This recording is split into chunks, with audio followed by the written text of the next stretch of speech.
Hi folks, and thanks for joining me for this week's river tutorial, and as build the last fly in the series of the Mayfly. So without further ado, let's get into it.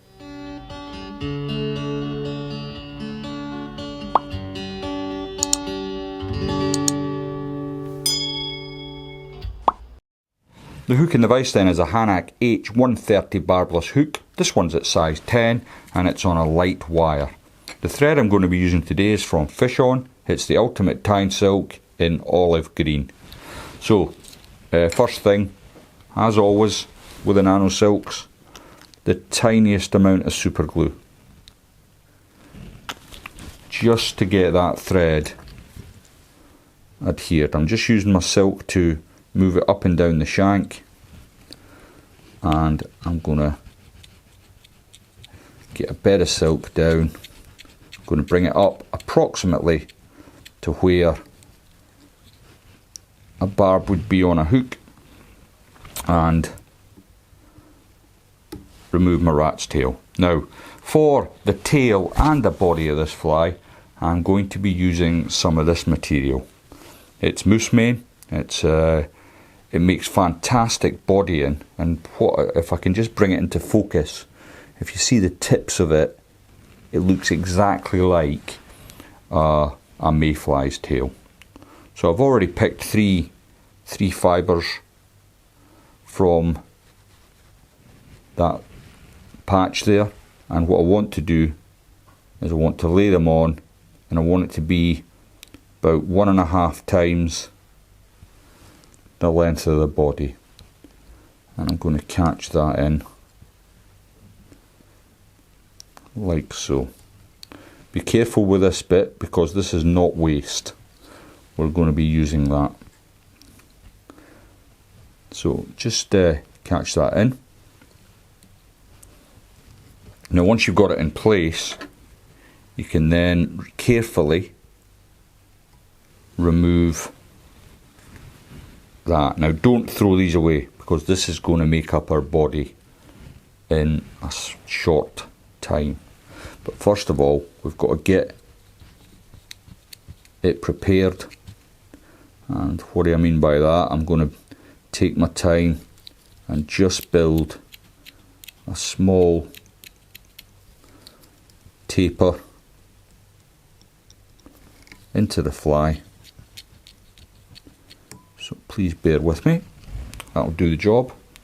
And then the bits of moose mane that I used for my tail, I'm going to bring back and catch that in. Just try and keep them all together when you're doing that initial pass to catch in. It'll just make your life that little bit easier when you come to put it on. Again, I just want to increase the taper. Don't worry about the bulk you're creating here. I know it's a dry fly, but there's going to be plenty happening at the front that's going to keep this fly nice and high in the water.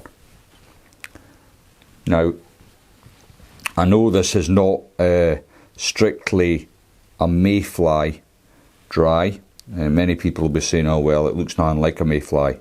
But what I've found in the past, when there's been reasonable hatches on and you put something like an Oliver Edwards Mohican style mayfly, you know, something that's close representation of the actual fly, the fish are not interested because there's so much on the water that they just don't bother picking it out. Whereas if you show them something a little different, they very often will come and smash it.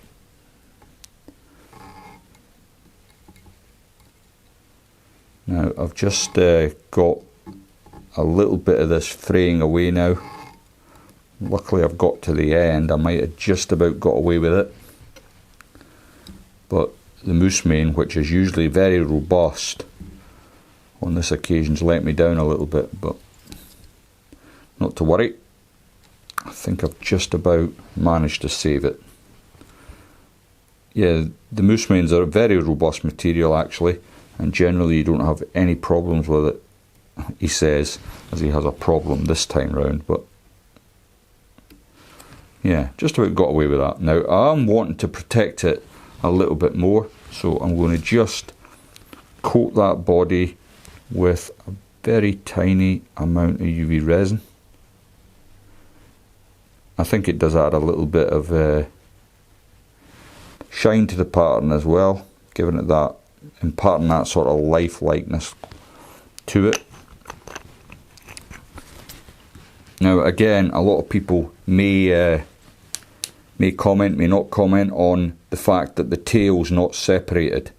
Now I used to take great pains in separating my my tail into 3 separate fibres like Fibres and stuff, and I've tried all different kinds of methods, but with the mayfly what I've noticed is the tails are broken, they're all over the place actually. These insects go through the wars, so they're not perfect. And this isn't just a fly tying exercise, I'm trying to tie something up that's going to catch me a few fish. So just make sure that's cured.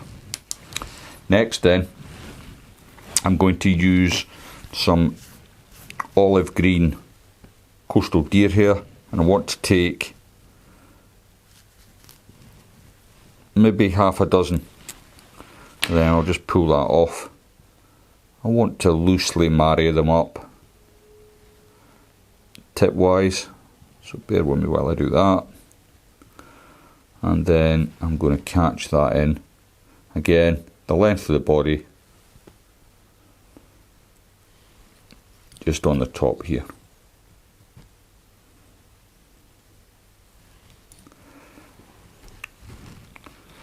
So far so good. I'll just, before I come in and cut that away, I'll get a few wraps in front. I don't want the thread to back up on me and leave me high and dry.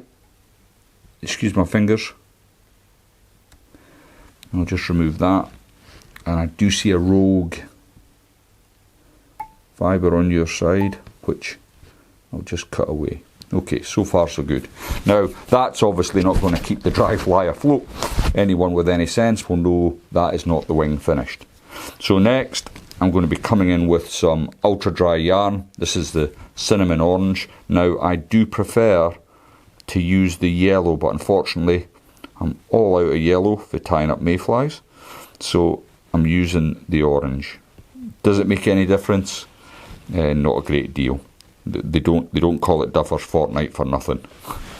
You know, even I'll be able to get a few, I think. So I've selected some, I've brushed it out, and I'm going to catch that in just there like so.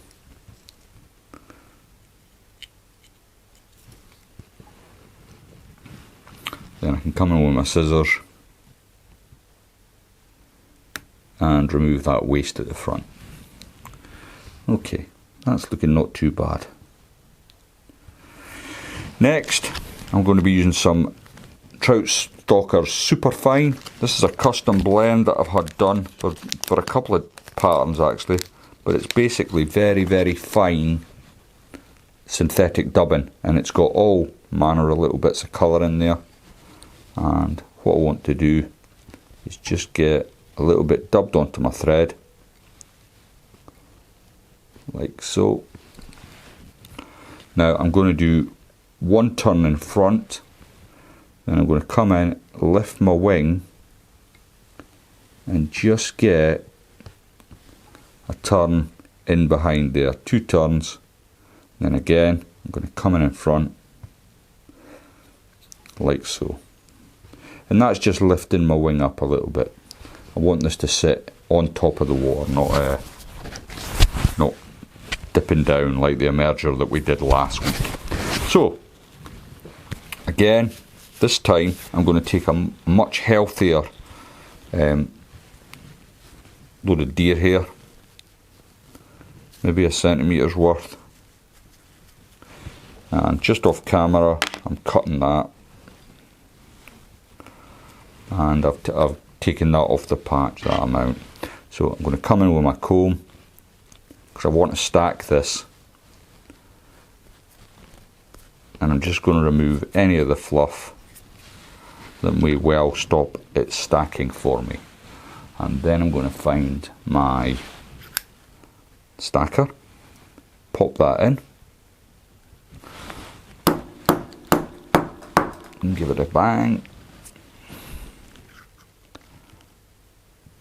and there we have it all stacked. So I'll just put that down for a sec, grab it with my thumb and forefinger, just remove any dead ends that you might have, then lay that on, and it wants to be so that the tips are just coming past the orange there. That's just about perfect. Now I'm going to do a pinch and loop, and then as I'm getting more confident I can pull down on that. Got 2 or 3 turns to hold the deer hair in place. Then I'm going to come up, lifting the front,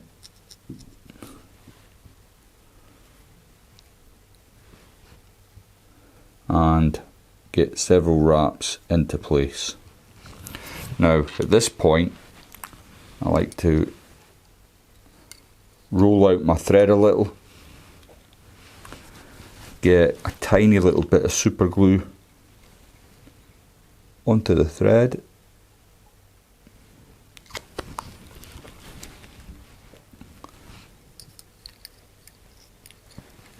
then with my whip finisher pull it all back, get a nice whip finish in there. And because I've applied the glue to the silk there, I won't have any problems with having to come in with a needle later and try and apply the glue. Now that's going to be an amazing fly, but it's not quite there. So what I want to do is just get the cut ends a little bit more tidy. Please excuse my fingers while I do so. And you want to leave about 1/8 of an inch. Now I've got several fibres here that I don't want. I'm just going to carefully remove them with my scissors. You might catch a couple of the wing fibres, don't worry about it. And you can tidy that up to your heart's content.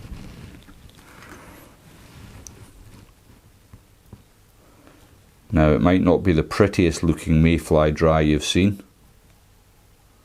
but I can guarantee you it will catch you plenty of fish. Thanks very much for watching. If you're a returning subscriber, thanks again for tuning back in, and if you're new to the channel, please don't forget to click that subscribe button, and I'll see you all next time.